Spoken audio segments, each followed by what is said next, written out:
فقال عندهم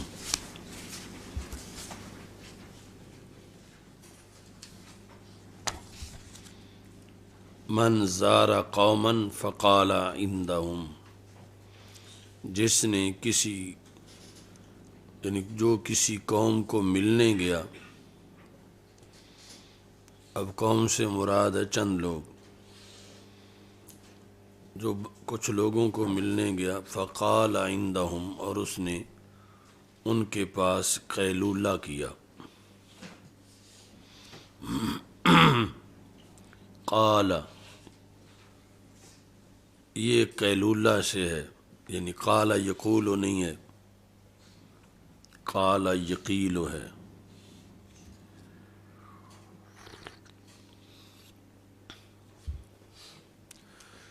اس قال کے لحاظ سے وہ لفظ ہے من قال قال اللہ تعالی فقد کفر، کہ جس نے کہا کہ اللہ نے قیلولہ کیا تو اس نے کفر کیا۔ من قال قال اللہ تعالی فقد کفر، تو یہ وہ قیلولہ ہے۔ حضرت ام سلیم رضی اللہ تعالی عنہ نبی اکرم صلی اللہ علیہ وسلم کے لیے چمڑے کی چٹائی بچھاتی تھیں، فیقیل عندہا، نبی اکرم صلی اللہ علیہ وسلم ان کے ہاں قیلولہ فرماتے تھے اس چٹائی پر۔ جس وقت رسول اکرم صلی اللہ علیہ وسلم کھڑے ہوتے تھے تو حضرت ام سلیم رضی اللہ تعالی عنہ آپ صلی اللہ علیہ وسلم کے پسینے کو اکٹھا کر لیتی تھیں اور آپ صلی اللہ علیہ وسلم کے منہ مبارک تو جمع کرتی تھیں اس پسینے کو ایک شیشی میں،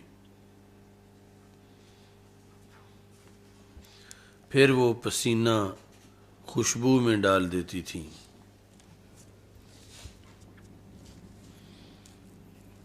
جب حضرت انس بن مالک رضی اللہ تعالی عنہ کی وفات کا وقت قریب تھا تو انہوں نے وصیت کی مجھے، یعنی یہ سمامہ کہتے ہیں، کہ آپ کی خوشبو میں اس خوشبو سے کچھ حصہ ملایا جائے۔ قال،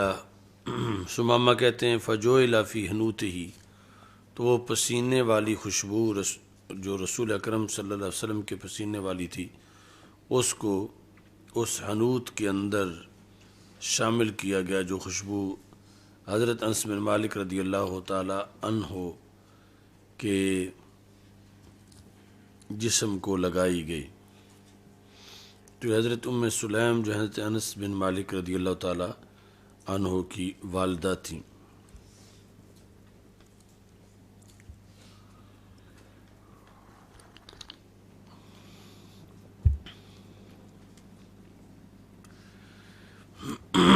حضرت انس بن مالک رضی اللہ تعالیٰ عنہ کہتے ہیں، یہ اگلی حدیث ہے، کہ انہوں نے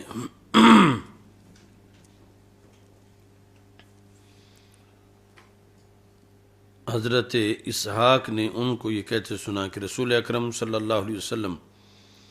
جب قباء کی طرف جاتے تھے تو حضرت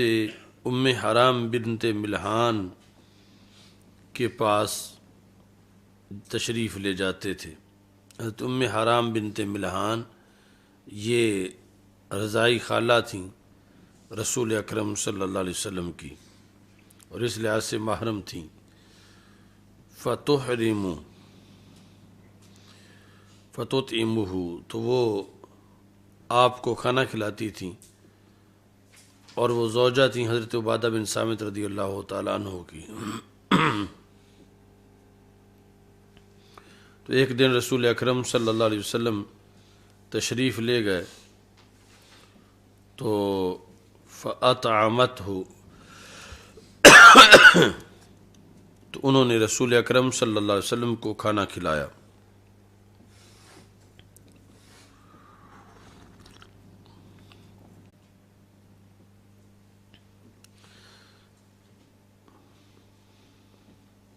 تو حضرت ام حرام رضی اللہ تعالیٰ عنہ کے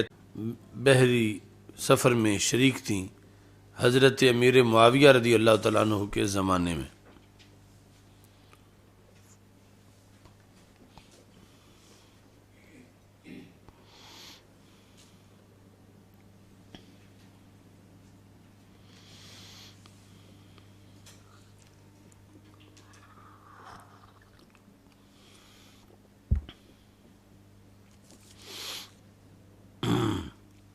فَسُورِيَةً دَابَتِهَا،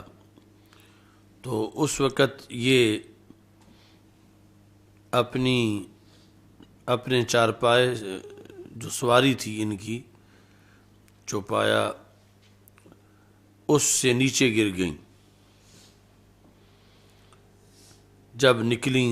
سمندر سے، تو وہاں آپ کی شہادت ہوئی۔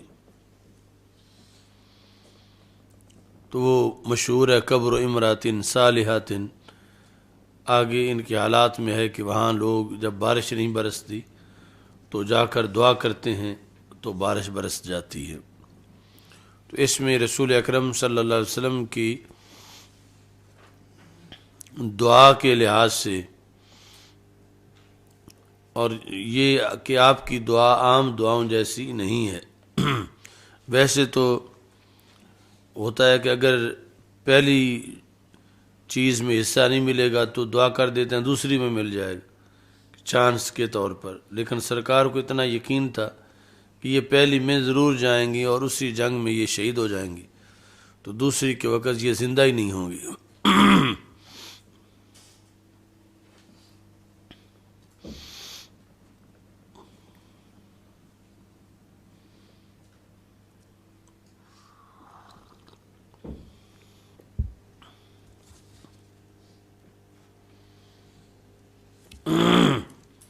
ترانوے،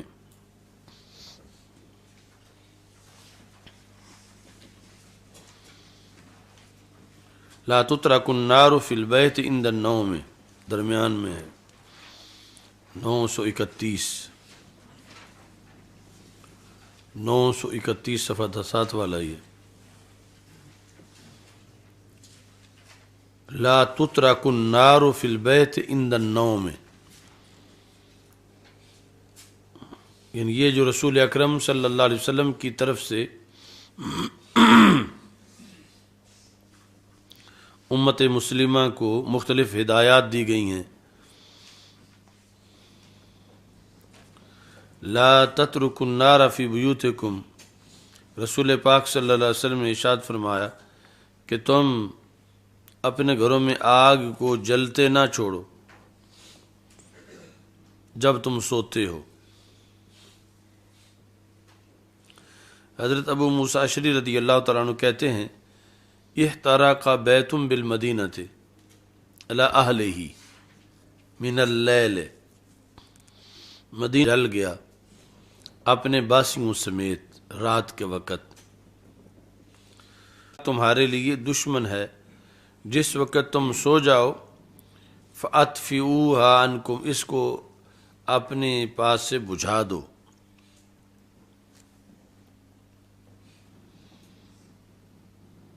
تو یہ آج تک اور قیامت تک یہ جو رسول پاک صلی اللہ علیہ وسلم کی دی ہوئی ہدایات ہیں، ان پر عمل کرنے میں ثواب بھی ہے اور دنیا کا فائدہ بھی ہے، اس کی وجہ سے پھر حفاظت ہوتی ہے، اور اس کے ساتھ ملتی جلتی دیگر چیزیں۔ حضرت جابر بن عبداللہ رضی اللہ تعالیٰ عنہ کہتے ہیں کہ رسول اکرم صلی اللہ علیہ وسلم نے ارشاد فرمایا خمروا الآنیۃ، برتن ڈھانپ کے رکھو، وَأَجِیفُ الْأَبْوَابَ، دروازے بند رکھو، یعنی رات کے وقت خصوصی طور پر گھر کے اندر بھی، اور چراغ بجھا دو، فَإِنَّ جَرَّتِ الْفَتِيلَةَ، اس واسطے کہ فویسے کا یعنی یہ جو چوہے ہیں کئی بار ڈیوٹ کو کھینچتے ہیں۔ فتیلہ وہ جو ہے جس کو ڈوری کو بٹ دیا گیا ہے، جس کو چراغ میں رکھا جاتا ہے اور اس کو ایک طرف سے آگ لگائی جاتی ہے اور وہ چراغ کے اندر جلتی ہے، دوسری طرف وہ تیل میں ڈوبی ہوئی ہوتی ہے، تو فَأَحْرَقَتْ أَهْلَ الْبَيْتِ، تو اس طرح یعنی اس کو چوہا کھینچتا ہے، لے کے چھت پہ چڑھ جاتا ہے، تو لکڑیوں کا چھت ہو تو اس کو آگ لگ جاتی ہے، یا اور کوئی ارد گرد چیز ہے تو بستر ہے ان میں وہ جب گزرتا ہے تو آگ لگ جاتی ہے۔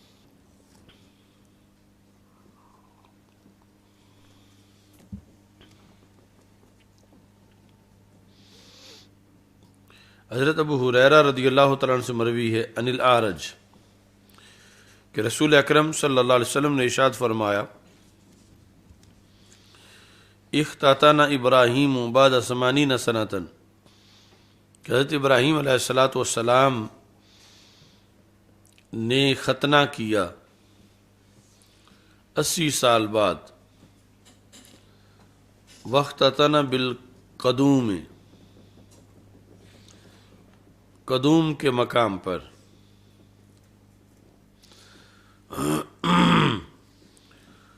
ایک ہے لفظ قدوم اور ایک ہے قدوم، تو قدوم ہو تو یہ جگہ ہے کہ وہ جگہ کا نام قدوم ہے کہ حضرت ابراہیم علیہ السلام اس وقت قدوم جگہ میں تھے اور آپ نے اس وقت یہ ختنہ کیا، اور قدوم ہو تو پھر اس کا معنی ہے تیشہ، جس کو پنجابی میں تیسا کہتے ہیں، وہ جو ترکھانوں کے پاس ہوتا ہے،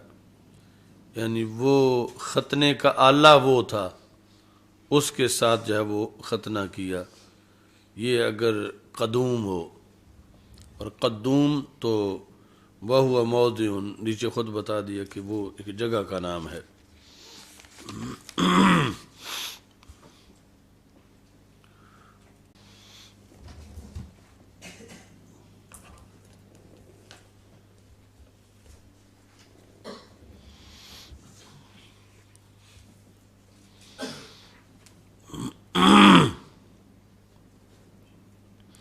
کتاب الدعوات،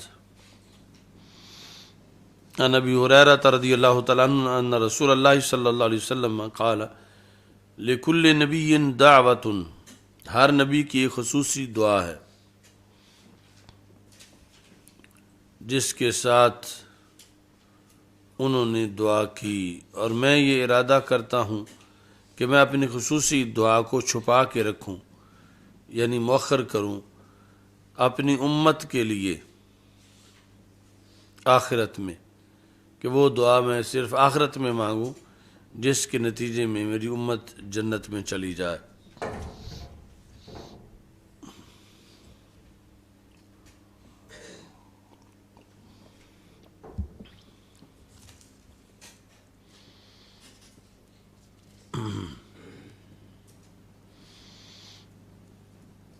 تینتیس، یہ فکر آخرت کے لحاظ سے ہے۔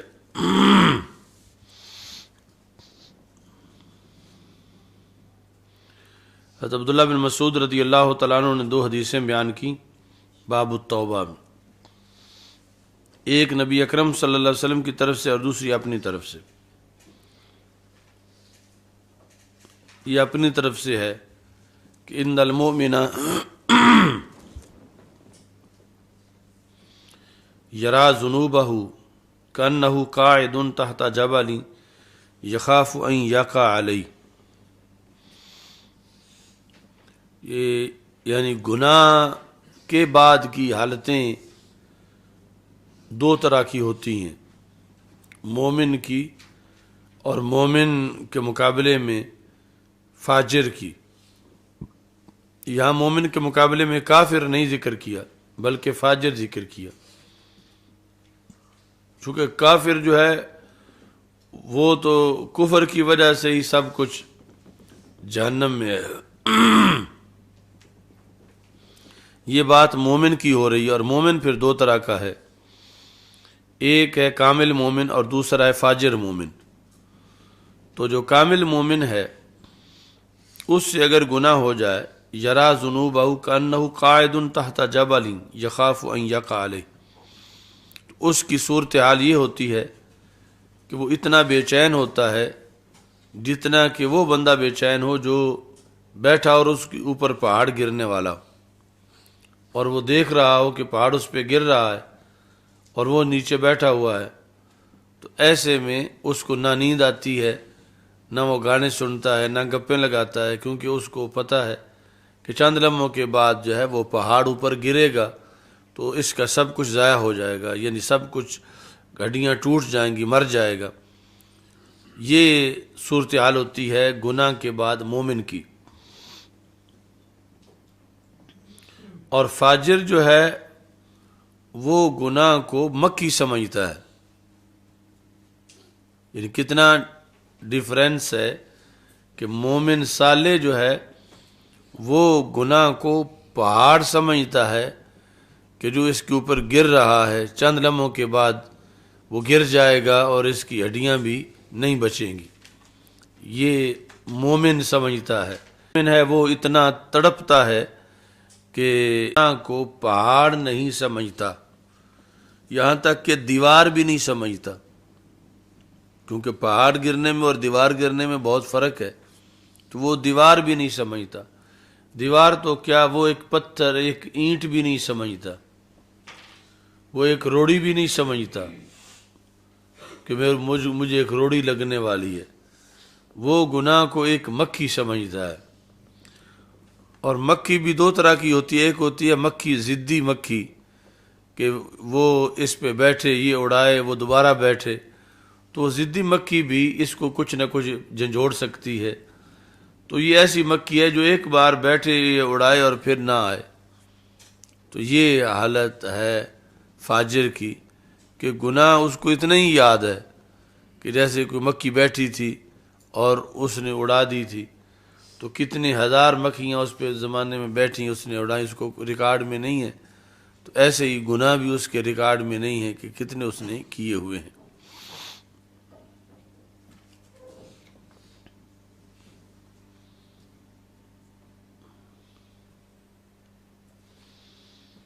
اصل یہ جامع ترمذی میں ہے اور وہاں یہ مرفوع ہے، یعنی خود حضرت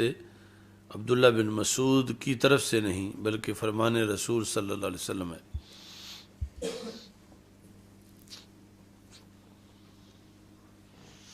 تو یہ وہ مقام ہے کہ جہاں مومن کے مقابلے میں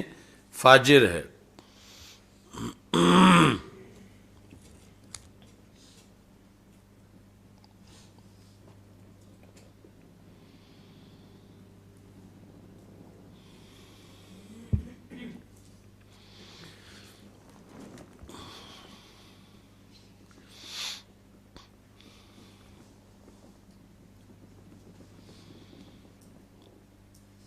تو اس میں یعنی ہم سب کے لیے لہ عمل ہے اور کسوٹی ہے کہ ہم سے یہ تو نہیں کہ گناہ ہوتا نہیں، گناہ کے بعد حالت کیا ہوتی ہے مومن والی یا فاجر والی۔ تو مومن جو ہے وہ گناہ کو پہاڑ سمجھتا ہے اور فاجر جو ہے وہ مکھی سمجھتا ہے۔ اب یہ نہیں کہ فاجر دلیر بڑا ہے اور مومن بزدل بڑا ہے، کہ مومن چیخ رہا ہے چلا رہا ہے تو یہ اس کی بزدلی نہیں بلکہ یہ اس کا باطن گناہوں سے پاک ہونا اس کی دلیل ہے کہ وہ ایک گناہ بھی اس سے برداشت نہیں ہو رہا، اور پھر اس میں جب وہ روتا ہے تو وہ بخشا جاتا ہے۔ اور دوسری طرف جو ہے وہ فاجر ہے، وہ ہے کہ یعنی لکڑ ہضم پتھر ہضم کا اس کا معاملہ ہے، یعنی اس فاجر کا اس کو مکی سمجھنا یہ اس کی دلیری نہیں بلکہ حماقت ہے۔ اچھا جی،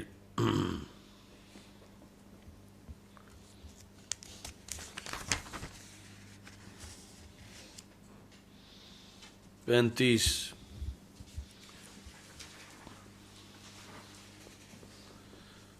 عن عائشہ ان رسول اللہ صلی اللہ علیہ وسلم، یہ باب التعوذ والقراءۃ عند النوم، سوتے وقت تعوذ پڑھنا اور قرآن مجید کی دیگر آیات پڑھنا۔ حضرت عائشہ صدیقہ رضی اللہ تعالیٰ عنہ کہتی ہیں کہ رسول اکرم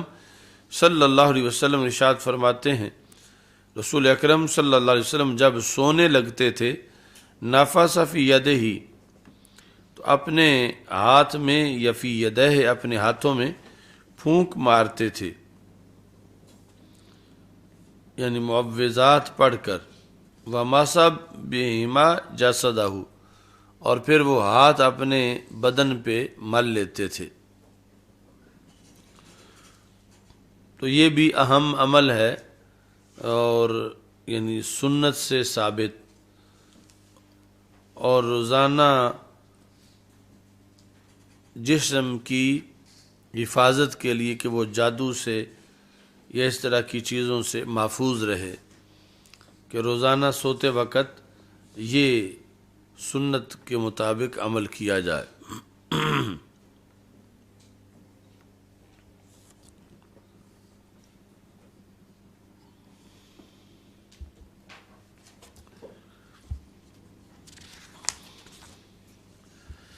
اس میں ہی نیچے جو ہے وہ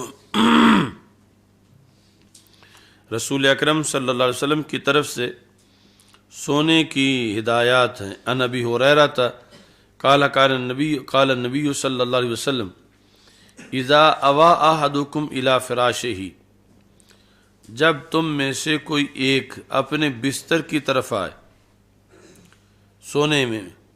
فلینفض فراشہ، اسے چاہیے کہ وہ اپنا بستر جھاڑ لے، ایسے ہی دڑل اس پہ نہ گرے، یعنی سونے سے پہلے اس کو جھاڑ لے۔ کیسے؟ بداخلات ازارہ، اپنے تہبند کی اندرونی سائڈ سے۔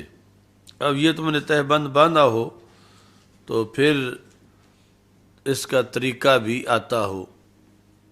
تو یہ تہبند ہو تو اس سے، ورنہ یعنی چادر سے، چادر اس طرح اوپر مار کے، یعنی ہاتھ مارنا وہ صحیح نہیں، چونکہ اگر جس مقصد کے لیے جھاڑا جا رہا ہے وہ ہے کہ اگر کوئی کیڑا مکوڑا ہو تو وہ اوپر سے ہٹ جائے،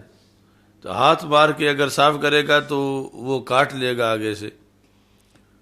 یعنی یہ وہ حالات سامنے رکھو نا کہ جب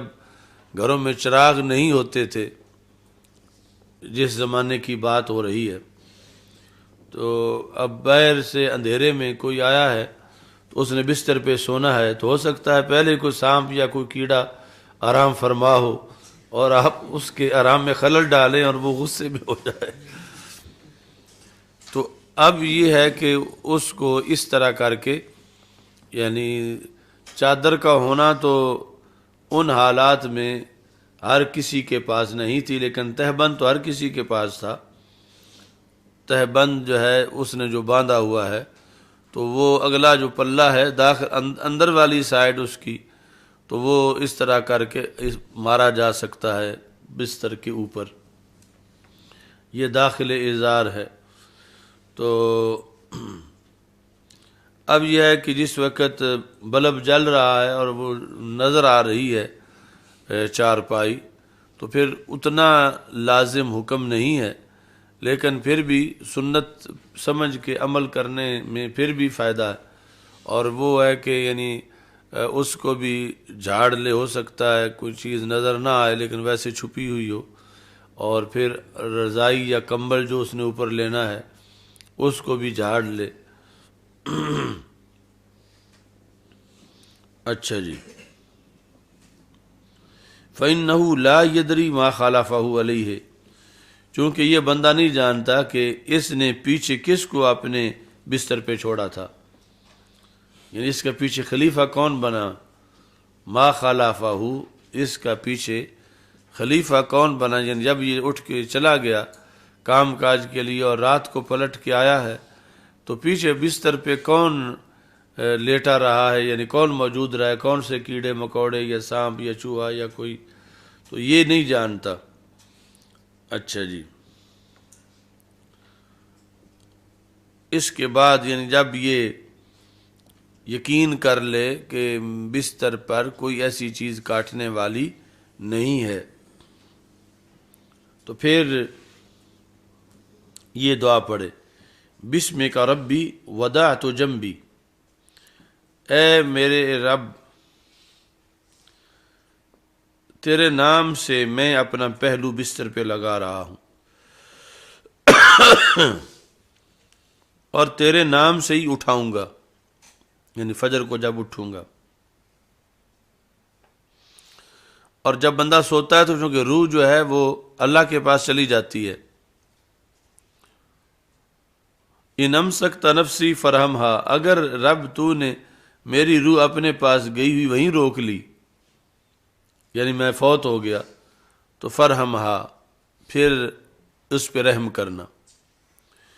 وَإِنْ أَرْسَلْتَهَا فَحْفَظْهَا، اور اگر تو نے واپس بھیجی تو پھر اس کی حفاظت کرنا، یعنی میں اگر اب یہ تو اس کا زور ہے نہیں کہ ضرور واپس بھیجنا، یعنی اللہ تیری مرضی ہے کہ تو روح کو پاس ہی رکھتا ہے یا واپس بھیجتا ہے، پاس ہی رکھتا ہے کہ نیند میں ہی مجھے تو فوت کر دے تو پھر تو اس پہ رحم کرنا، اور اگر تو واپس بھیجے تو پھر جو ہے وہ اس کی تو ایسے حفاظت کرنا جس طرح کے صالحین، فاحفظھا بما تحفظ بہ الصالحین، جس طرح صالحین کی روحوں کی تو حفاظت کرتا ہے، یعنی یہ ہے محفوظیت کی دلیل، فاحفظھا کہ میری روح کی پھر حفاظت کرنا، اسے محفوظین میں شامل کرنا، ان طریقوں سے جن کی طریقوں سے تو صالحین کی حفاظت کرتا ہے۔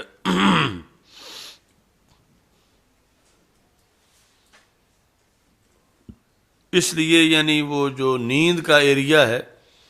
اس میں پہلے گئے ہوئے لوگوں سے ملاقات ہوتی ہے کہ وہ روحیں تو پکی اللہ کے ہاں ہیں، ادھر سے سونے والے کی وہاں پہنچی ہوئی ہے، تو پھر جو ہے وہ ان لوگوں سے گئے ہوئے جو ہیں وہ ملاقات ہوتی ہے، تو ملاقات کر کے پھر اللہ واپس بھیجتا ہے، یعنی یہ جو روح واپس آتی ہے تو بندہ بیدار ہوتا ہے، یعنی یہ اس حدیث میں رسول پاک صلی اللہ علیہ وسلم نے فرمایا جو لیلۃ التعریس والی حدیث ہے، جب حضرت ابو ہریرہ رضی اللہ تعالیٰ عنہ اور حضرت بلال یعنی جب کہا تھا کہ رات آخری حصے میں سفر میں تھکے ہوئے تھے سارے صحابہ، تو سارے سو گئے اور ایک صحابی نے یہ ذمہ داری لے لی کہ میں جگاؤں گا، لیکن آخر میں ان کی بھی آنکھ لگ گئی، اور ادھر جاگ تب آئی جب سورج نکل آیا تھا، تو نماز فجر کا مسئلہ تھا، اس موقع پر کہ روحیں اللہ کے پاس ہوتی ہیں، وہ اللہ تعالیٰ ان کو چھوڑتا ہے تو پھر وہ واپس آتی ہیں۔ اچھا جی، تو اس میں پھر آگے یعنی یہ ہے کہ ایک طرف وہ اللہ کے پاس ہوتی ہیں، دوسری طرف جسم میں بھی ان کا رابطہ ہوتا ہے، یہ نہیں کہ جب روح سویا ہوا ہو بندہ تو اس کو مردہ کہا جائے، یعنی روح کے کچھ فنکشن ہیں وہ دفتر بند ہو جاتے ہیں، جو جاگ رہا ہو بندہ تو وہ دفتر کھلے ہوتے ہیں، سو جائے تو وہ دفتر بند ہوتے ہیں، اور وہ حاضری اس کی ادھر ہوتی ہے اللہ تعالیٰ کے پاس روح کی، لیکن اس حاضری میں اس کا کوئی دخل نہیں ہے کہ کہے کہ اتنے سال میں اللہ کے پاس بھی حاضری دیتا رہا ہوں، مجھے اس کا بھی ثواب ملنا چاہیے۔ تو اس کا کسب اس میں کوئی نہیں، تو روح اللہ تعالیٰ کے پاس ہوتی ہے۔ لیکن اسے یہ ہے کہ اس کو پھر عارضہ نہ بنائے کہ نماز کے ٹائم سویا رہے تو کہے میری روح اللہ کے پاس ہی، میں اب کیا کروں، میں نے جماعت نہیں کرائی یا میں نے نماز نہیں پڑھی، تو ایسا نہ کرے۔ یعنی وہ ساتھ شریعت کی طرف سے مواخذہ ہے کہ سوئے اور جاگنے کے ارادے سے کہ میں نے کس ٹائم جاگنا ہے، تاکہ اس ٹائم پھر اس کو جاگ آ جائے۔ تو اگرچہ روح اللہ کے دربار میں ہے، لیکن جب یہ اس طرح کی تڑپ لے کے سوئے گا تو پھر آ جائے گی اس کو جاگ، ورنہ جو ہے وہ نیند لمبی ہو جائے گی۔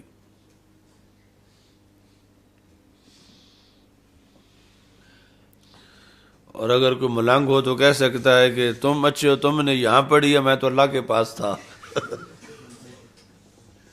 اور کہ میں حدیث سے ثابت کر سکتا ہوں کہ میری روح تو ادھر حاضر تھی۔ تو ایسا نہیں ہے، یعنی یہ جو اول ما یحاسب به العبد الصلاۃ، وہ زمین پر حاضری دینا ہے، وہ آسمانوں والی حاضری جو ہے روح کی وہ مراد نہیں ہے۔ اچھا جی،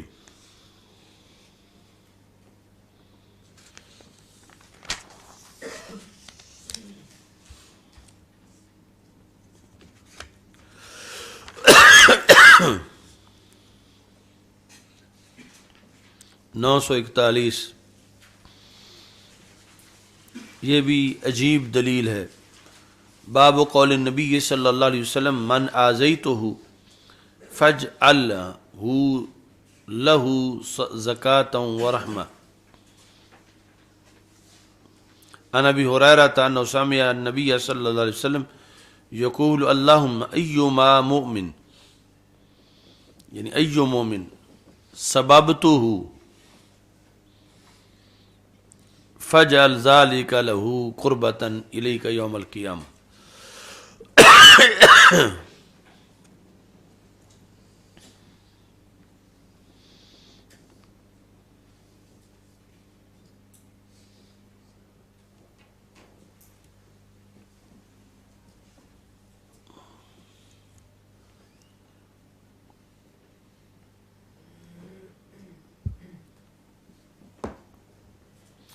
یہ پہلے سنی ہے نا تم لوگوں نے؟ نہیں سنی ہوئی؟ یہ میری 20-25 سال پہلے کی تقریروں میں جو تقریریں وما ارسلناک الا رحمۃ للعالمین پر ہیں، اس میں ہے لفظ رحمت پر کہ ایک ہے راحم، ایک ہے رحمت۔ تو راحم وہ ذات ہے جس کے ساتھ ایک وصف رحمت قائم ہے، قاری، کاتب، عادل، یعنی ذات اور ہے، ساتھ ایک وصف قائم ہے عدالت کا، ذات اور ہے، ساتھ وصف کتابت کا قائم ہے، یہ ہے کاتب۔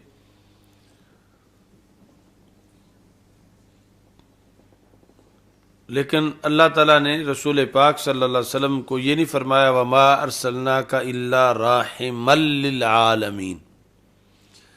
فرمایا وما ارسلناک الا رحمۃ للعالمین۔ تو رحمت مصدر ہے، تو محض وصف کا حمل ذات پہ نہیں ہوتا، ذات مع الوصف کا حمل ذات پہ ہوتا ہے۔ زید کاتب، تو کاتب ذات مع الوصف ہے، اور زید کتابت کہیں تو پھر وہ محض وصف ہے، تو وہ عمل درست نہیں ہوگا۔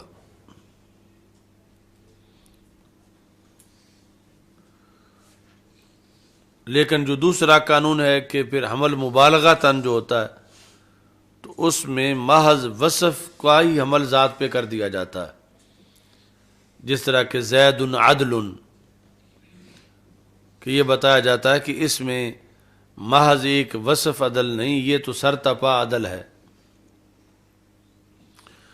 تو اگرچہ لفظ رحمت میں بھی مبنی للفاعل ہونے کا،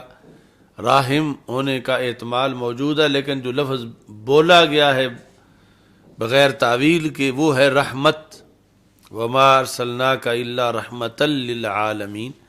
یعنی یہ واضح کرنے کے لیے کہ رسول اکرم صلی اللہ علیہ وسلم میں محض ایک وصف رحمت کا نہیں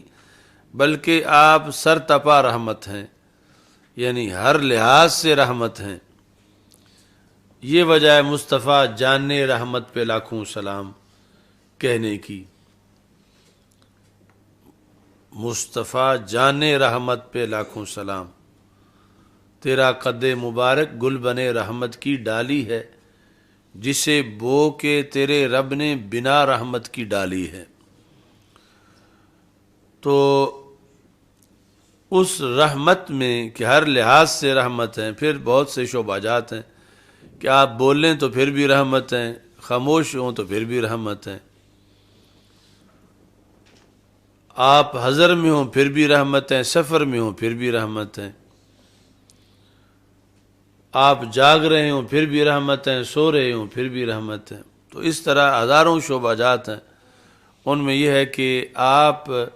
مسکرائیں پھر بھی رحمت ہے، اور کسی غلام پہ غصہ فرمائیں پھر بھی رحمت ہے، یعنی کافر پہ نہیں، یعنی کافر کے لیے غصہ اور ہے، مومن کے لیے غصہ اور ہے۔ تو اس واسطے آپ راحم نہیں صرف بلکہ رحمت ہیں کہ آپ کے غصے میں بھی رحمت ہے۔ تو اس پر یہ دلیل ہے کہ ای المومنین، یہ جو پوری حدیث ہے بخاری میں دوسری جگہ، مشکات میں بھی ہے، اور یہاں اس کا کچھ حصہ ہے، ای المومنین شتمتہ آذیتہ او جلدتہ، کہ مومنین میں سے جس کو میں نے شتم کیا۔ شتم، اب شتم کا ترجمہ جس طرح یہاں ہے سبب تو ہو، شتم اور سب دونوں کا معنی بنتا ہے میں نے گالی دی، جبکہ رسول اکرم صلی اللہ علیہ وسلم کی زبان مقدس سے وہ جس کو ہم گالی سمجھتے ہیں عرف میں وہ کبھی بھی نہیں نکلی، یعنی گندے لفظ۔ تو یہ یہاں جو سبب تو ہو ہے اور وہاں شتم تو ہو ہے، تو اس کا مطلب ہے کہ کسی کو جھڑکی دی، یعنی یہ سب و شتم سے یہاں مراد ہے جھڑکی،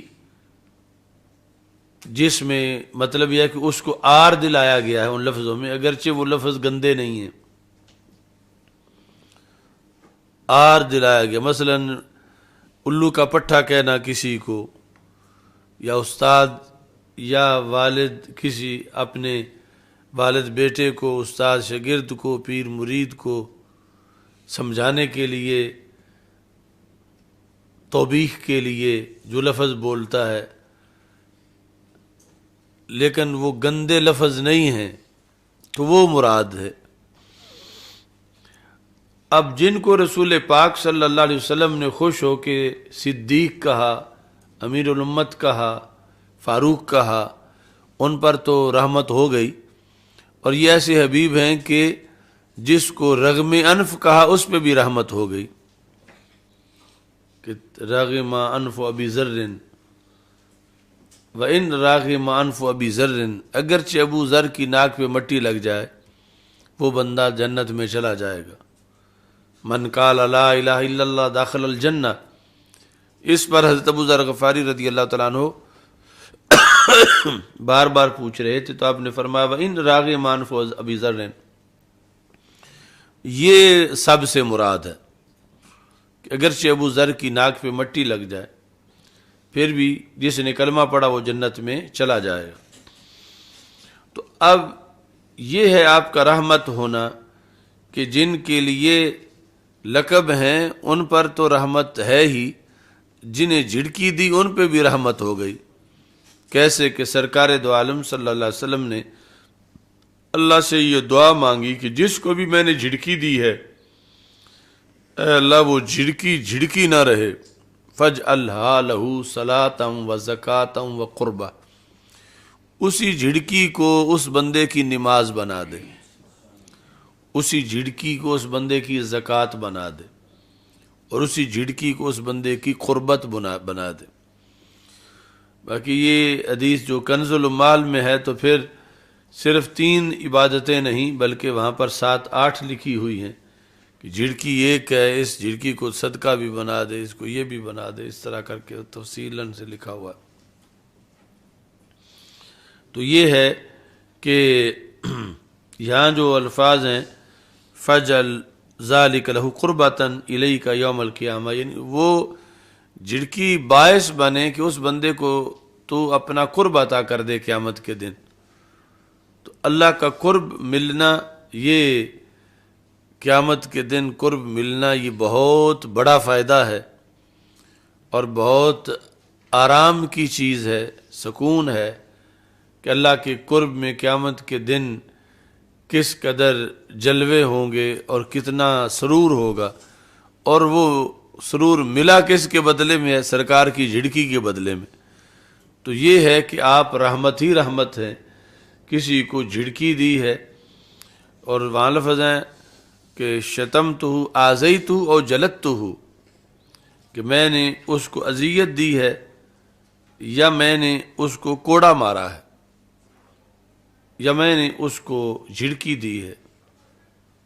تو یہ ساری چیزیں جس کو دیں بلا وجہ نہیں دیں، یعنی اس کا کوئی سبب تھا کہ اس سے کوئی غفلت ہوئی تو آپ نے اس کو جھڑکی دی، لیکن اس کے بعد اس جھڑکی کو بھی رحمت بنا دیا۔ اور یہ ہے کہ ہم نماز پڑھیں تو نماز ہے، وہ زکوٰۃ نہیں، زکوٰۃ دیں تو زکوٰۃ ہے، وہ نماز نہیں۔ ادھر جھڑکی ایک ہے اور عبادتیں کئی ہیں۔ فَاجْعَلْهَا لَهُ صَلَاةً وَزَكَاةً وَقُرْبَةً۔ تو یہ دوسری طرف رسول پاک صلی اللہ علیہ وسلم کے بے مثل ہونے کی بھی جہت ہے کہ عام انسان بشر ان کی زبانوں کے لفظوں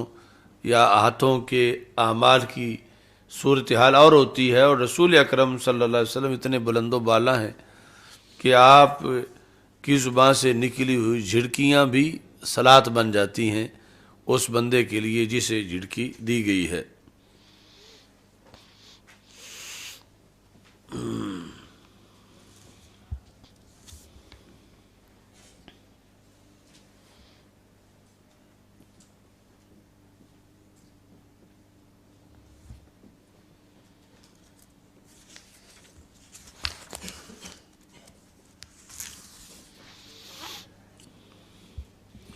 994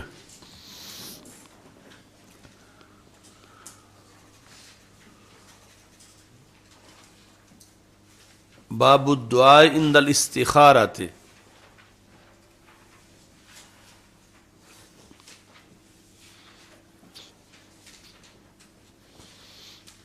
تو یہ آپ لوگوں کے لیے پوری زندگی کے لیے ہے، ہر دن کے لیے استخارہ۔ پہلے اس بارے میں پڑھا ہے؟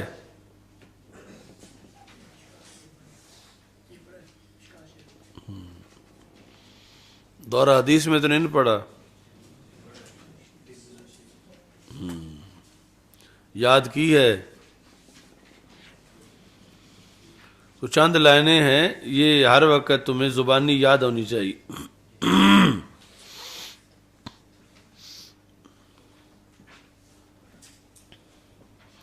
یہاں لکھا ہے کہ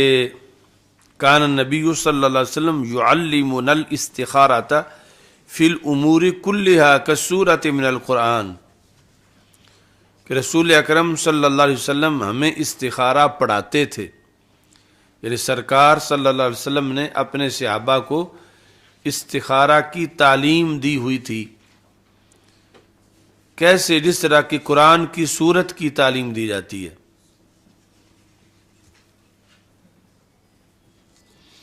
سورت قرآن کی یعنی یہ اہم ترین فرائض کی تعلیم ہے۔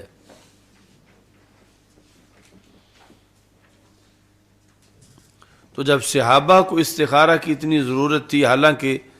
وہ تو رسول اکرم صلی اللہ علیہ وسلم کی صحبت میں تھے، تو بعد والوں کو تو بہت زیادہ ضرورت ہے، اور یہ ضرورت پوری کی رسول اکرم صلی اللہ علیہ وسلم نے اپنی تعلیمات سے۔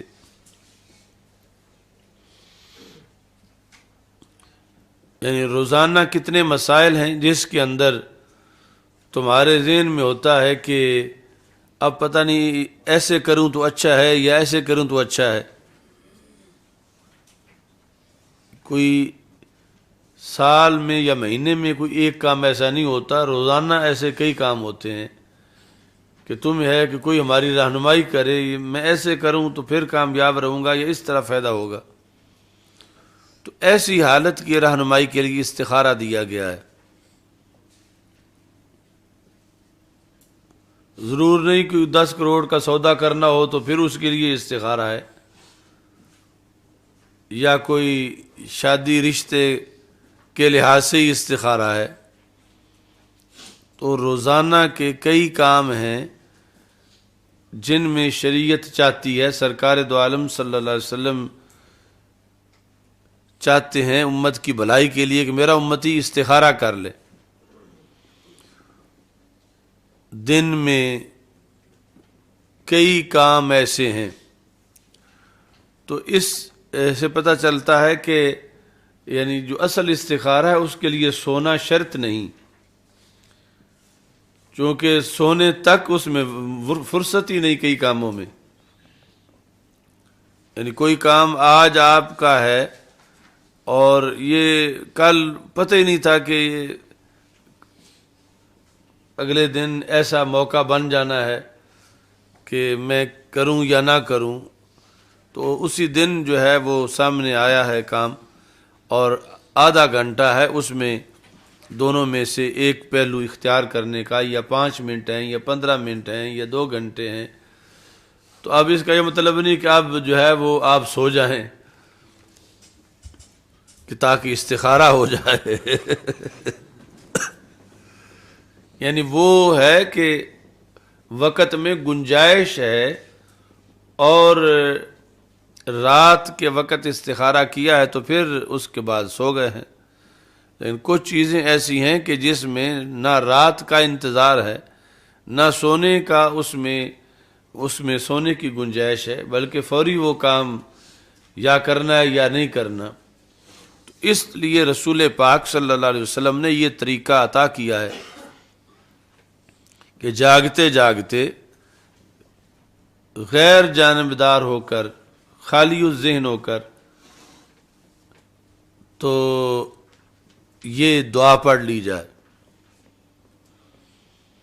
یعنی اس میں سب سے بڑا کردار غیر جانبدار دل دماغ کا ہے، پھر یہ استخارہ اثر کرے گا۔ اور اگر پہلے ہی کسی جانب جو ہے وہ سوچ بنائی ہوئی ہے تو پھر آپ استخارہ کے مرحلے سے آگے نکل گئے ہیں۔ استخارہ جو ہے وہ ہے خیر طلب کرنا۔ یہ تم پڑھے لکھے بندے ہو، کب سے کنوچے میں تو میں نے استفعال پڑھا ہوا ہے۔ استخارہ ہے طلب خیر، یعنی جب یہ موقع بنا ہے کہ یہ کام خیر ہے یا شر ہے، اس وقت استخارہ کرنا۔ یہ نہیں کہ وہ فیصلہ کر کے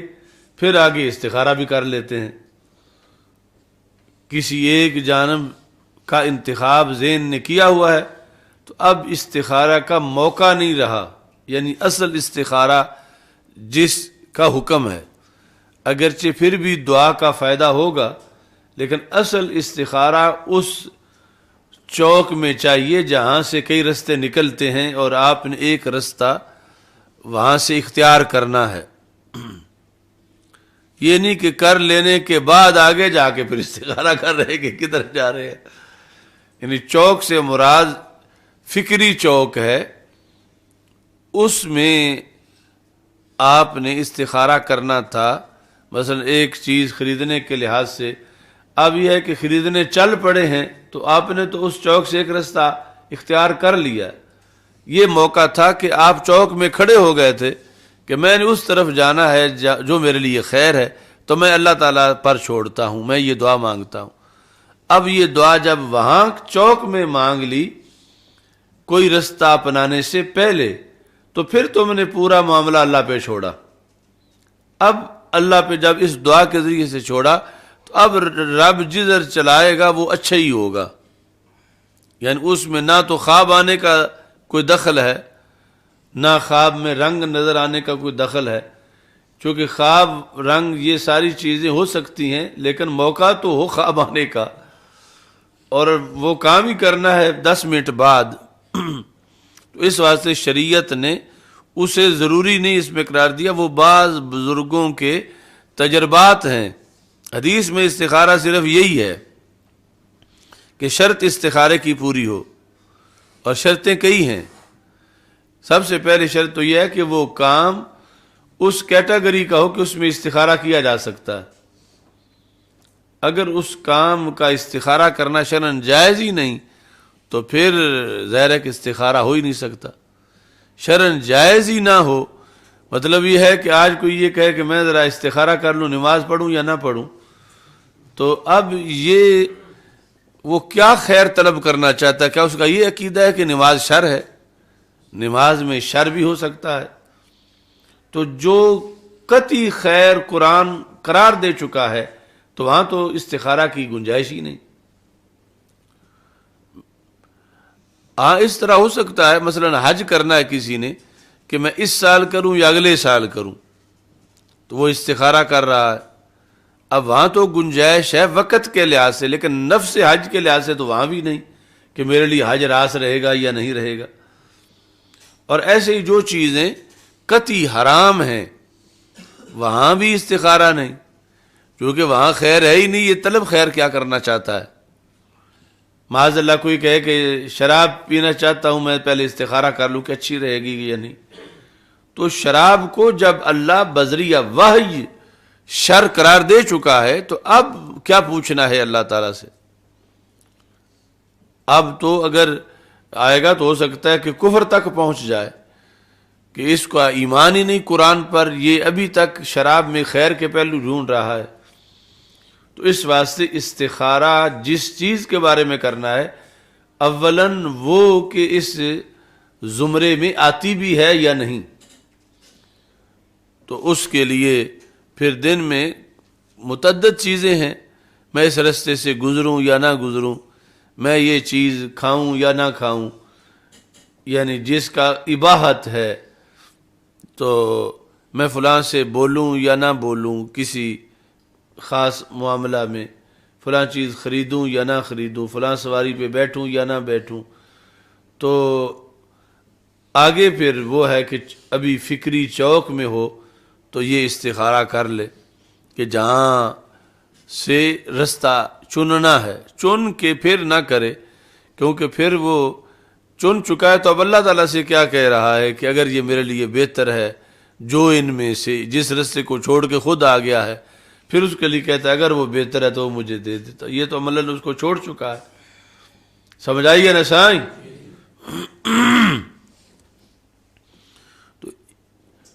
اس میں یعنی اصل مدار جو ہے وہ خود بندے کے اپنے دماغ کا ہوتا ہے۔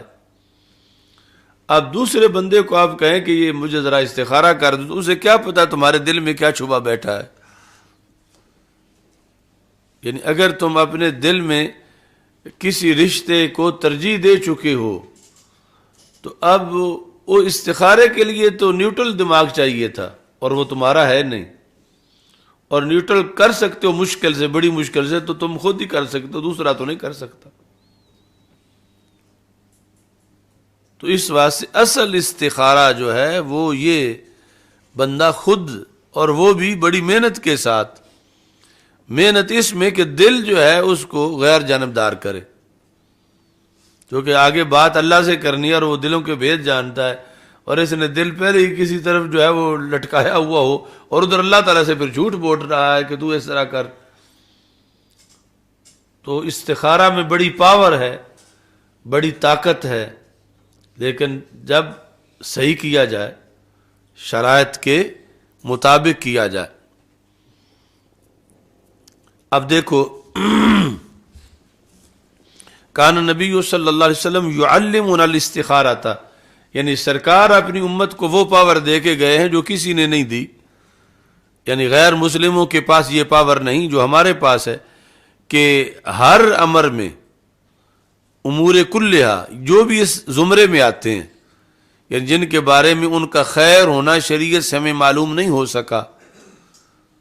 کہ دونوں پہلو ہیں، دونوں میں احتمال ہے خیر ہوں، دونوں میں احتمال ہے شر ہوں، جن میں ایگزیکٹ شر یا خیر معین ہے، وہاں تو استخارہ کر ہی نہیں سکتے۔ فی الامور کلہا، اب یہ کل ہے، لیکن کل سے مراد ہے اس زمرے کے جو کل ہیں۔ اب کل لحاظ سے نماز کا استخارہ کرنا کہ پڑھنا جائز ہے یا نہیں، یا شراب کا، تو وہ مراد نہیں ہے، اور کل لحاظ بھی ہے، یعنی اپنی کیٹیگری کے کل جو ہیں۔ کالسورۃ من القرآن، اب دیکھو اذا ہم احدکم بالامر، ہم، یہ ہم جو ہے یہ ارادے سے تھوڑی سی پہلے کی حالت ہے، ارادہ نہیں، ارادے سے بھی پہلے۔ بالامر،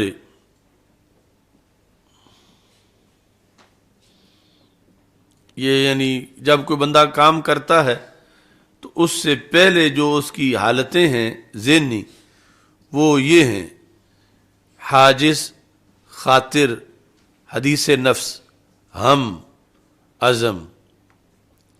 یعنی ہم کے بعد جا کے عین وہ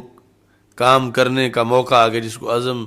یعنی پختہ ارادے کے ساتھ تعبیر کرتے ہیں۔ یہ جو تعریفات امیر سید شریف سند کو، اس میں آپ یہ تعریفیں اچھی طرح ساری پڑھ لیں، یعنی معمولی سا خیال آئے اور زائل ہو جائے، پھر دوبارہ آئے اور ذہن میں اڑ جائے، اور پھر بار بار آنے لگے، تو پہلا ہے حاجز، پھر ہے خاطر، پھر ہے حدیث نفس، پکا نہیں ہوا لیکن بار بار آ رہا ہے، پھر ہے ہم، پھر عزم۔ تو یہ عربی ہے، ہمارے اردو کے پاس تو ایک ہی لفظ ہے ارادہ، وہ عزم سے پہلے سارا ارادہ ہی ہے، جبکہ عربی میں وہ 4 حالتیں ہیں۔ اچھا جی،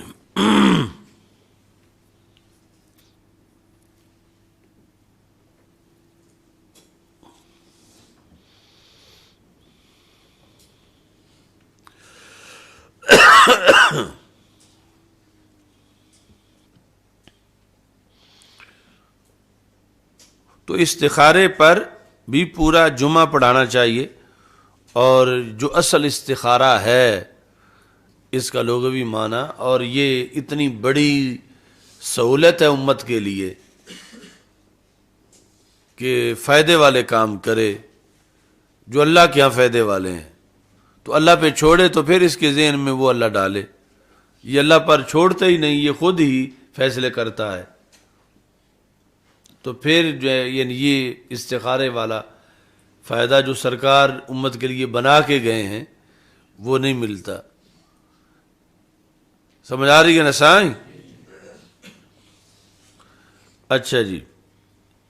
فَلْيَرْكَعْ رَكْعَتَيْنِ، جب کوئی تم میں سے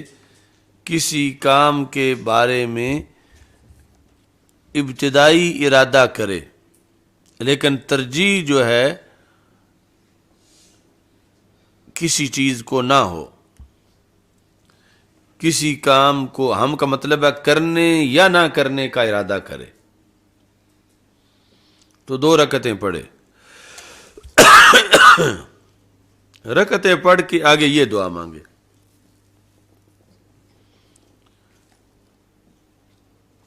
کیا اللہم انی استخیرک، اے اللہ میں تجھ سے خیر طلب کرتا ہوں. یعنی اس کام کے دو پہلو ہیں، میرے لیے کرنا خیر ہے یا نہ کرنا خیر ہے، مجھے پتہ نہیں، تو جانتا ہے. میں تجھ سے خیر طلب کرتا ہوں، بعلم کا، تیرے علم کے ذریعے سے، کہ مجھے تو علم نہیں، تجھے ہے. وَأَسْتَقْدِرُكَ بِقُدْرَتِكَ، میں تجھ سے قدرت طلب کرتا ہوں تیری قدرت کے ذریعے سے، اور میں سوال کرتا ہوں تجھ سے تیرے بڑے فضل سے، چونکہ تو قدرت رکھتا ہے، میں نہیں رکھتا. وَتَعْلَمُ وَلَا أَعْلَمُ، تو جانتا ہے میں نہیں جانتا. یعنی یہ بندہ پہلے پوری طرح سر تسلیم خم کرے، یہ نہیں کہ کچھ مجھے بھی پتا ہے لیکن تجھے بھی پتا ہے. تو یہ اس بارے میں مکمل سر تسلیم خرج کرے. وَلَا أَعْلَمُ، تو جانتا ہے کہ ان دو کاموں میں سے کرنا یا نہ کرنا اس میں خیر کیا ہے، تو جانتا ہے میں نہیں جانتا. وَأَنْتَ عَلَّامُ الْغُیُوبِ، اور تو علام الغیوب ہے، تو ہی علام الغیوب ہے. اے اللہ اگر تو یہ جانتا ہے کہ یہ کام حاضل امر دی جگہ، یعنی پھر اس نے اپنا کام ذکر کرنا ہے. مثلا یہ چیز خریدنا، یہ تو سمجھتا ہے خیر ہے میرے لیے، میرے دین میں، میری معیشت میں، میری آخرت میں، میرے بعد والے معاملے میں اور جلدی میں. فَقْدِرْهُ لِي، پھر اس کو میری قدرت میں دے. وَإِن كُنْتَ تَعْلَمُ، اور اگر تو یہ جانتا ہے کہ یہ امر جو ہے میرے لیے شر ہے، یہ امر میرے لیے شر ہے میرے دین میں، یعنی یہ چیز خریدنا، یہاں حاضل امر کی جگہ پھر وہ ذکر کرنا ہے. یہ چیز اگرچہ وہ حاضل امر کی جگہ پنجابی میں ہی ذکر کر دے، عربی اس کی نہ آتی ہو تو، حاضل امر شر لی فی دینی و معاشی و عاقبات امری، او قال فی آجل امری و آجلہ، یعنی عاقبت، یا اس کے مقابلے میں یہ لفظ ہے آجل امری و آجلہ، جلدی میں اور دیر میں. یعنی کچھ کام جلدی کے لحاظ سے یعنی رزلٹ ان کا اچھا ہوتا ہے لیکن بعد میں جا کے وہ نقصان دہ ہوتے ہیں. تو اس لیے دونوں لفظ بولے ہیں کہ اول آخر دونوں میں وہ میرے لیے بہتر ہو، یا اول آخر دونوں میں سے کسی لحاظ سے اگر وہ شر ہے تو پھر کیا کر، فَصْرِفْهُ عَنِّی، اس کو مجھ سے پھیر دے. یعنی بالکل یہ میرے دماغ کے قریب آیا ہوا ہے، داخل ہونا چاہتا، داخل ہونے سے پہلے رب میں نے تیرے سپرد کر دیا ہے، اب اس کام کو میرے دماغ میں داخل نہ ہونے دے، مجھے اس کا خیال ہی نہ آئے. وَصْرِفْنِی عَنْہُ، مجھے اس سے پھیر دے، اسے مجھ سے پھیر دے یا اور کسی دماغ میں جائے، اور مجھے اس سے پھیر دے، میں اور کوئی کام سوچوں یہ نہ سوچوں. وَقْدُرْ لِلْخَيْرَ حَيْثُ كَانَ، اور مجھے اس کی قدرت دے جس میں میرے لیے خیر ہے، وہ جہاں بھی خیر چھپا ہوا ہے مجھے ادھر رہنمائی کر دے، میں وہ کام کر لوں، میں ادھر چلا جاؤں. ثُمَّ رَدِّنِي بِهِ،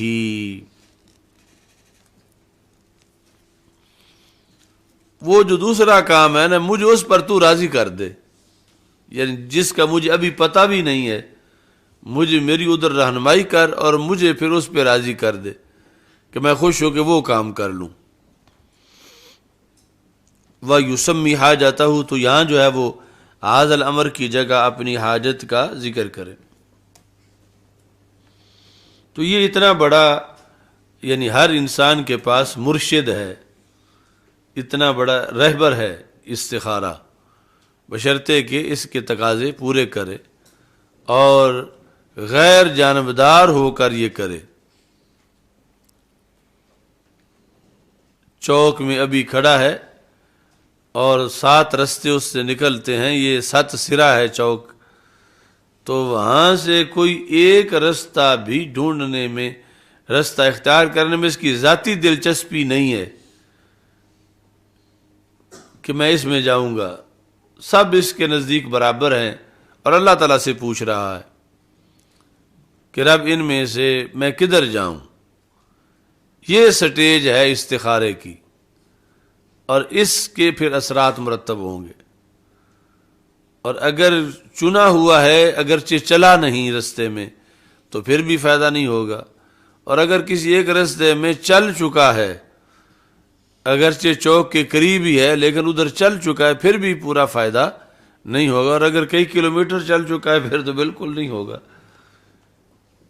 تو یہ استخارے کا مطلب سمجھنا ضروری ہے اور سمجھانا۔ محمد احمد سمجھ آ رہی ہے سائیں؟ جلست علی حرف الوادی ہے طرف الوادی۔ اچھا جی، تو یعنی اتنا بڑا آسرا ہے ہر بندے کے پاس خیر کے لیے، کیونکہ خیر ہو سکتا ہے ایک چیز کو 10 بندے مل کے خیر سمجھ رہے ہیں، ہے وہ شر، تو یہ ہو سکتا ہے، حالانکہ اس میں مشورہ شامل ہو گیا لیکن پھر بھی تھا شر، تو اللہ تعالیٰ سے جو پوچھ لیا، اور اب اس پہ وحی تو نہیں آئے گی کہ جس نے خیر طلب کیا ادھر سے کوئی وحی آج ہاں یہ خیر ہے۔ وحی کا دروازہ بند ہو چکا ہے اور وحی نبیوں پہ آتی ہے۔ تو خیر اس نے طلب کیا، جب سارے تقاضے سامنے رکھ کے تو اللہ اس کے دل میں ڈال دے گا، اس کو اس کام کی توفیق دے دے گا، اس کا دھیان ادھر ہو جائے گا، اور ہے وہ یقیناً اس کے لیے خیر۔ دونوں جہاں میں، صرف اس جہاں میں نہیں کہ اس جہاں میں ہو سکتا ہے ایک کام میں یہ لاکھ یا کروڑ پتی بنتا اور اگلے جہان میں پھر اس کے لیے سختیاں ہوں، تو وہ اس کو لیے اللہ نہیں منتخب کرے گا، اللہ اس کے لیے وہ منتخب کرے گا جو یہاں وہاں دونوں میں بہتر ہو۔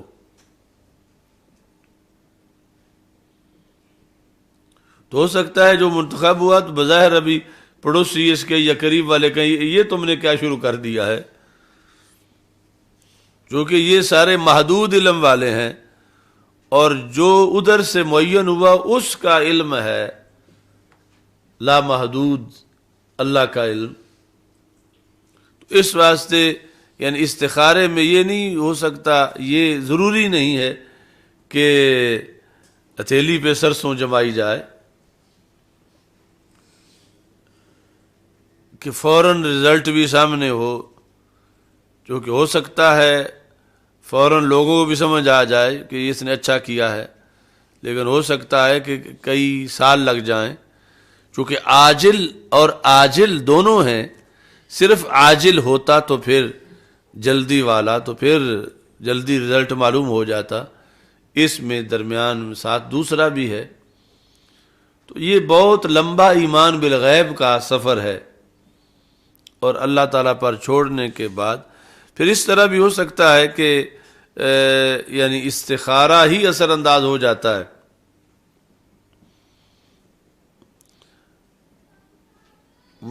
یہ اس میں جب بظاہر یہ سمجھتا ہو کہ یہ کام میرے لیے مفید ہے، اور ادھر اس نے استخارہ کیا، یا یہ کام کرنے کا ارادہ کر بھی چکا تھا تو پیچھے سے استخارہ پہنچ گیا، چند قدم ہی چوک سے اٹھائے ہوئے تھے، تو کوئی نہ کوئی رکاوٹ پیدا ہو جاتی ہے اس کام میں۔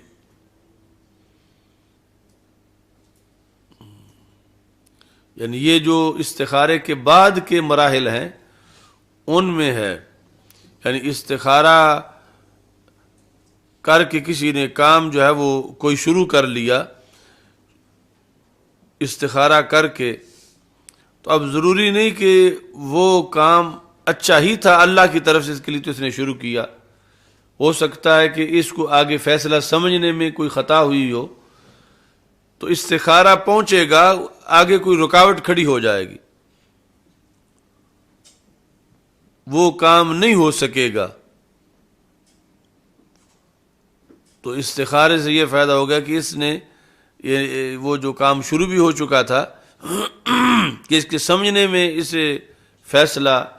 غلطی ہوئی، لیکن اس نے چونکہ استخارہ کر لیا، لہذا اب اس کے بعد میں یہ کام شروع کرتا ہوں۔ تو اگر وہ کام جو شروع کیا ہے وہ اللہ کے ہاں اس کے لیے دارین میں مفید نہیں ہے، تو استخارہ پہنچے گا کہ آگے کوئی نہ کوئی رکاوٹ آ جائے گی، اور پھر وہ طے شدہ رشتہ ختم ہو جائے گا، یہ طے شدہ جاب جو ہے وہ ختم ہو جائے گا، جس کو یہ اپنے طور پر اس نے فائنل سمجھا ہوا تھا، لیکن وہ اللہ کے ہاں درست نہیں تھا، تو استخارہ پہنچ گیا، اور استخارہ کی وجہ سے وہاں کوئی رکاوٹ سامنے سے آ گئی۔ یعنی اسی طرح اب وحی تو آ نہیں سکتی، اور یہ وحی کا یہ متحمل ہو نہیں سکتا، تو پھر ایسے اسباب ہیں جن کے ذریعے سے پھر وہ جو شر یا خیر کا معاملہ ہے وہ کنٹرول ہوتا ہے، اور استخارہ اپنا سر ظاہر کرتا ہے۔ سمجھ آ رہی ہے نا سائیں؟ اچھا جی، لیکن اب زمانہ آن لائن استخارے کا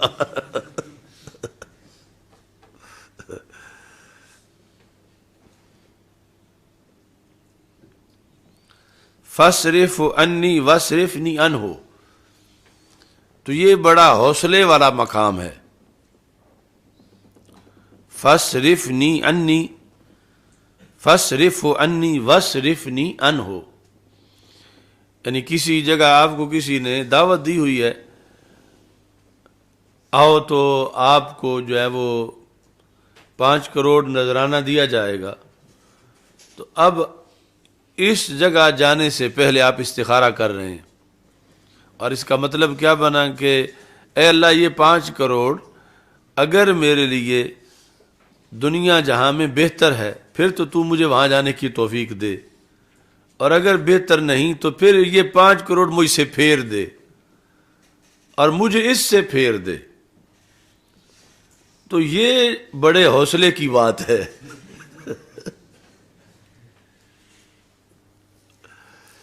یعنی بے دھڑک ہو کے 5 کروڑ کو مسترد کرنا،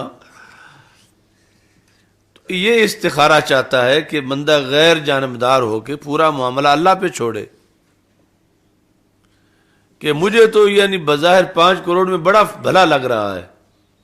بہت اچھا لگ رہا ہے، میرے پاس ہزاروں دلائل اس کے نظر آ رہے ہیں کہ اس لحاظ سے بھی لے لینا چاہیے، اس لحاظ سے بھی لے لینا چاہیے، کہ کچھ درس میں لگائیں گے، کچھ فلاں جگہ لگائیں گے، لہذا لے لینا چاہیے، بار بار جو ہے وہ دلائل آ رہے ہیں۔ تو اس میں اس نے استخارہ کیا کہ رب یہ تو جانتا ہے، میں نہیں جانتا، اگر یہ تیرے نزدیک تیرے علم میں میرے لیے دنیا آخرت میں بہتر ہے تو پھر تو مجھے اس کی توفیق دے۔ یہ اپنے مطلب دل سے سچ بول کے کہہ رہا ہے یہ نہیں کہ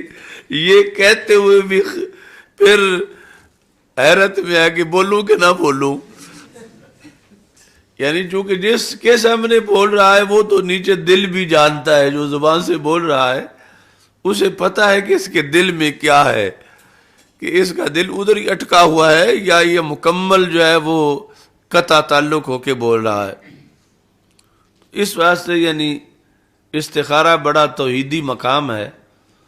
اور بڑا حضور کا مقام ہے، اور بڑے اس کے فوائد ہیں،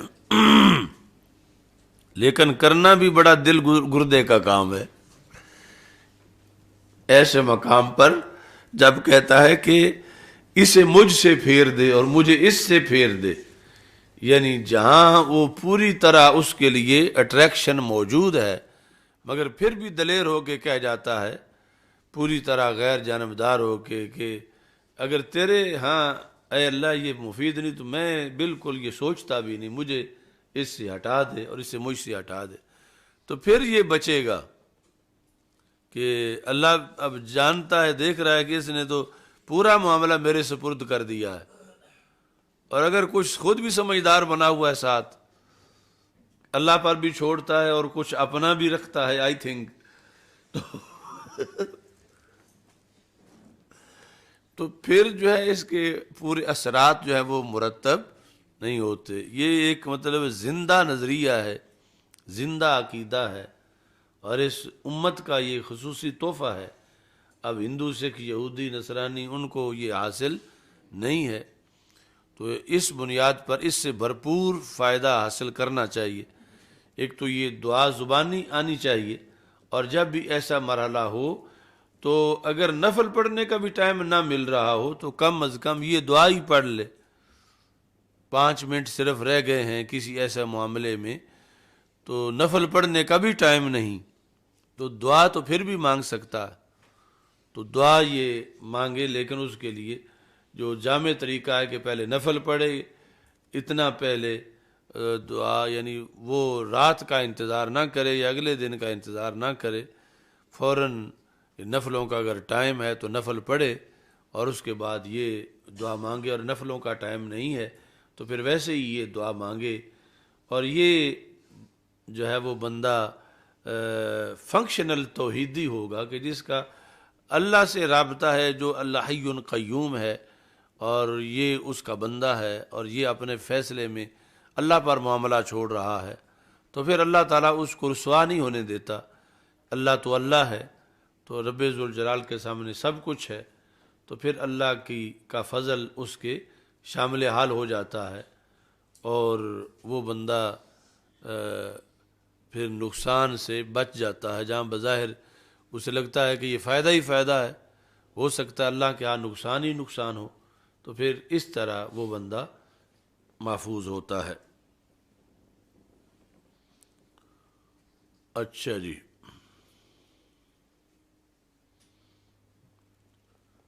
کچھ استخارے کا پتہ چل گیا ہے؟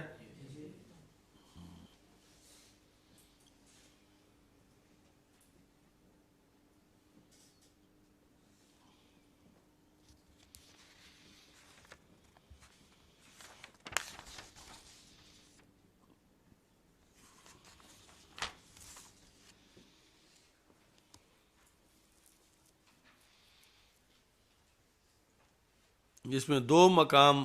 مشکل ہیں، خالی و ذہن ہونا، اور پھر جب سامنے فائدہ نظر آ رہا ہو تو اللہ پر معاملہ چھوڑنا۔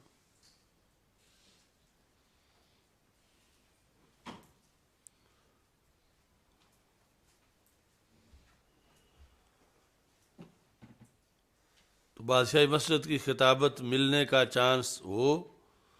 تو پھر بھی اللہ پہ معاملہ چھوڑنا،